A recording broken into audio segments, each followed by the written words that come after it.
الحمد لله رب العالمين. الصلاة والسلام على رسوله الكريم وعلى آله وصحبه أجمعين وعلى من تبعهم بإحسان إلى يوم الدين. أما بعد، باب النهي عن التناجي اثنين دون الثالث. قال الله تعالى: إنما النجوى من الشيطان. وعن ابن عمر رضي الله عنهما أن رسول الله صلى الله عليه وسلم قال: إذا كانوا ثلاثة فلا يتناجى اثنان دون الثالث. متفق عليه. பின்னிட்டுக்குரிய அல்லாஹ் அடியார்களே, இன்று பார்க்கக்கூடிய தலைப்பு 281 தலைப்பு. மூன்றாம் நபரை விடுத்து இருவர் மட்டும் ரகசியம் பேசுவது கூடாது.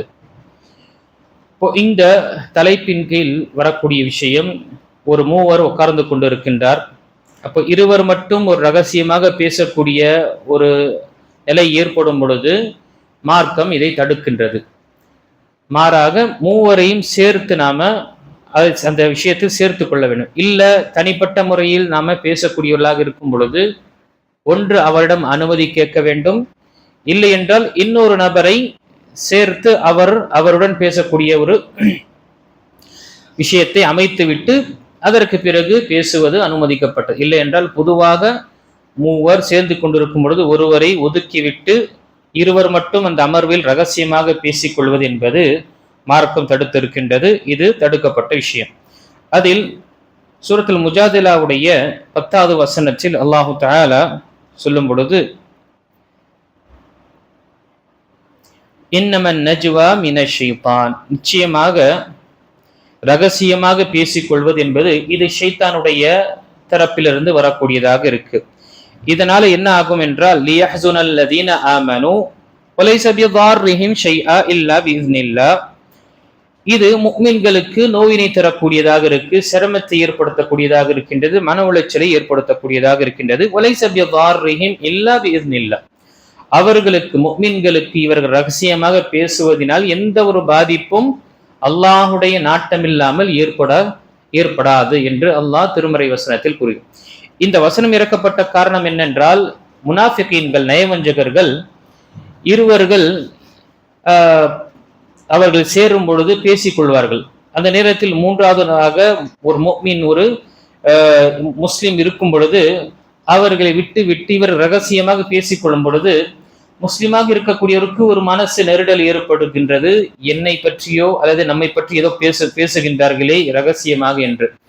இது அவர்களுக்கு சிரமத்தை ஏற்படுத்துகின்றது என்று அந்த நிலை இருக்கக்கூடிய சூழ்நிலையை அல்லாஹு தஆலா இங்கு வர்ணிக்கின்றான். இதை மாதிரி பேசுவதனால் ஒரு முஃமின்களாக இருக்கக்கூடியவர்களுக்கு சிரமத்தை ஏற்படுத்துகின்றது. நம்முடைய ஒரு உள்ளத்துல ஒரு விதமான பாரத்தை ஏற்படுகின்றது. ஆனால் இவர்கள் செய்யக்கூடிய இந்த சூழ்ச்சியிலும் இவர்கள் செய்யக்கூடிய இந்த ரகசியமாக பேச்சினாலும் முஃமின்களுக்கு எந்த ஒரு பாதிப்பும் ஏற்படாது. அல்லாஹுடைய நாட்டமின்றி, அல்லாஹ் நாடாமல் இவருடைய என்னதான் சூழ்ச்சி செய்தாலும் என்னதான் தந்திரங்களை செய்தாலும் முஃமின்களுக்கு எந்த ஒரு பாதிப்பும் ஏற்படாது.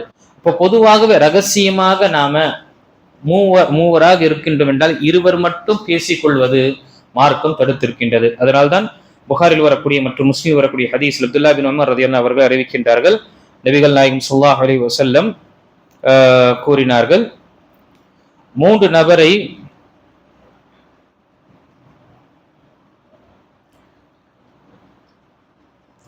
மூன்று பேர்கள் இருந்தால் மூன்றாம் நபரை விடுத்து 2 பேர்கள் ரகசியம் பேச வேண்டாம் என்று நபி ஸல்லல்லாஹு அலைஹி வஸல்லம் கூறினார்கள்.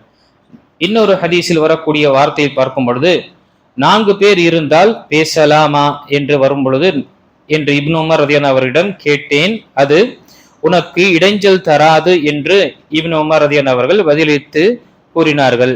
இது அபு சாலே அவர்கள் அறிவிக்கக்கூடிய அபுதாதில் வரக்கூடிய அதிகப்படியான வார்த்தையாக இருக்கின்றது. அப்ப புகாரி மற்றும் முஸ்லீம் வரக்கூடிய வார்த்தை என்ன?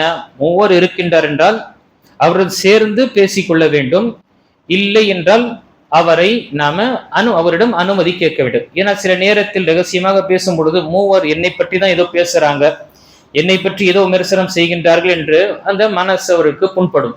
இந்த விஷயத்தையும் ஏற்படுத்தக்கூடாது என்பதற்காக மார்க்கம் என்ன செய்திருக்கின்றது? நம்மை இந்த விஷயத்தை தடுத்திருக்கின்றது. இந்த விஷயத்தில் நமக்கு எப்பொழுது அனுமதிக்கப்பட்டது? 4வது நபர் அவரிடம் வந்து விட்டார் என்றால் அந்த நேரத்தில் அனுமதிக்கப்பட்டதாக இருக்கு. அதில் வரக்கூடிய ஒரு சம்பவம் முவத்தா இப்னு மாலிக், இமாம் மாலிக் ரஹிமஹுல்லாஹ்வுடைய புத்தகத்தில் ஒன்று முவத்தா. அதில் ஒரு சம்பவத்தை தெரியப்படுத்துகின்றார்கள். அதில் நானும் இப்னு உமர், அப்துல்லா பின் உமர் ரதியல்லாஹு அவர்களும் கடை வீதியில் உள்ள காலித் இப்னு உக்பா ரதியல்லாஹு அவர்களின் வீட்டருகே நின்று கொண்டிருந்தோம். ஒருவர் வந்து அவரிடம் ரகசியம் பேச விரும்பினார். இப்னு உமர் ரதியல்லாஹு அவர்களின் அருகே என்னை தவிர வேறு எவரும் இல்லை. அப்போது இப்னு உமர் ரதியல்லாஹு அவர்கள் வேறொருவரை அழைத்தார்கள். நாங்கள் நான்கு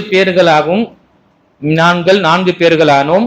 என்னிடமும் தான் அழைத்து வந்த மூன்றாம் நபரிடமும் நீங்கள் இருவரும் சற்று தள்ளி நில்லுங்கள் என்று கூறி இப்னு உமர் அவர்கள் கூறினார்கள். இரண்டு பேர் ஒருவரை மட்டும் தனியே விட்டு ரகசியம் பேச வேண்டாம் என்று நபி ஸல்லல்லாஹு அலைஹி வஸல்லம் கூற கேட்டேன் என்று அவர்கள் கூறினார்கள்.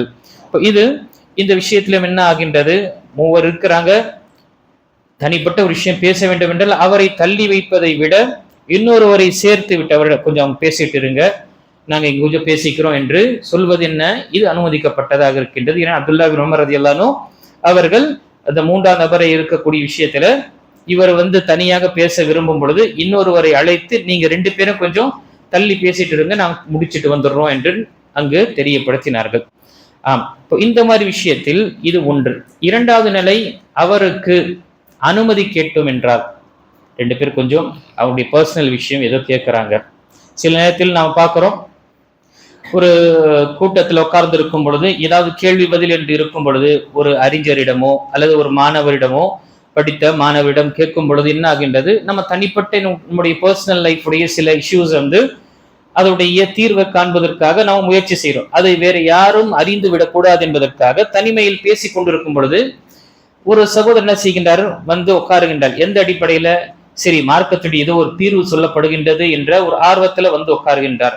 அப்படி இருக்கும் பொழுது என்ன செய்ய வேண்டும், அவருக்கு தெரியப்படுத்த வேண்டும், கொஞ்சம் பர்சனலான விஷயம் பேசுகின்றோம், ஆக கொஞ்சம் நீங்க நேரம் கழிச்சு வந்தீங்கன்னா சிறப்பா இருக்கும் என்று அவர்களுக்கு சொல்வது, இதுவும் என்ன அனுமதி. அல்லது 3 பேர் இருக்கிறாங்க, 2 பேர் தனியாக பேச விரும்பும் பொழுது அவரிடம் என்ன செய்து கொள்ளலாம், கேட்டுக்கொள்வது, பெர்மிஷன் கேட்டுக்கொள்வதும் அனுமதிக்கப்பட்டதாக இருக்கு. இதே விஷயம் மொழி சார்ந்த விஷயமும், 3 பேர் இருக்கிறாங்கன்னா 2 பேருக்கு ஒரு மொழி தெரியும், இன்னொருவருக்கு அந்த மொழி தெரியாது என்றால் அந்த மொழியை விட்டு பேசக்கூடாது. அவர் அனுமதி கொடுத்தாலே தவிர, அவர் அனுமதி கொடுத்த. சில நேரத்தில் நாம் பார்க்கிறோம், உருது மக்கள் பேசக்கூடிய 2 பேர் உருது சேர்ந்தானே உருது பேசக்கூடிய நிலை இருக்கும். 3வது நபர் தமிழ் மொழி தான் தெரியும், வேறு மொழி தெரியாது என்றால் ஒன்று நாம தமிழ்ல மாறிவிட வேண்டும். ஏன்னா அவருடைய உள்ளத்தில் ஏதோ தப்பாக ஒரு எண்ணம் வந்து விடக்கூடாது, என்னை பற்றியோ அல்லது வேற ஏதோ சொல்றாங்க என்று பிறக்கும். இல்லை என்றால் நாம் அவரிடம் அனுமதி கேட்டுக்கொள்ள வேண்டும். அவர் தனிப்பட்ட ஏதோ ஒரு விஷயம் கேட்கிறாரு, நீங்க அனுமதி செஞ்சீங்கன்னா கொடுத்தீங்கன்னா ஆகும் என்று இப்படி செய்து கொள்வது இது அனுமதிக்கப்பட்டதாக. இது அனைத்தும் எதற்காக, ஒரு முஃமினுடைய உள்ளத்தில் சிரமத்தை, அவங்களுடைய உள்ளத்துல ஒரு பாரத்தை ஏற்படுத்தக்கூடாது, அவருடைய மனசு புண்படும் அளவுக்கு ஆக்கிக் கொள்ளக்கூடாது என்று மார்க்க நமக்கு தடுத்திருக்கின்றது. இதனால நிறைய ஹைர் இருக்கின்றது. நாம் நினைக்கின்றோம் இது என்ன ஒரு பெரிய விஷயம் என்று, ஆனால் இதுல நிறைய ஹைரு. அல்லாஹு தஆலா ஒரு சட்டத்தை அமைத்திருக்கின்றார் என்றால் அதை பின்பற்றுவதனால் நிறைய ஹைர் இருக்கு. நமக்கு அந்த நொடியில அதனுடைய பலனோ அதனுடைய பிரதிபலனோ நமக்கு தெரியாது அல்லது தெரிய வராது.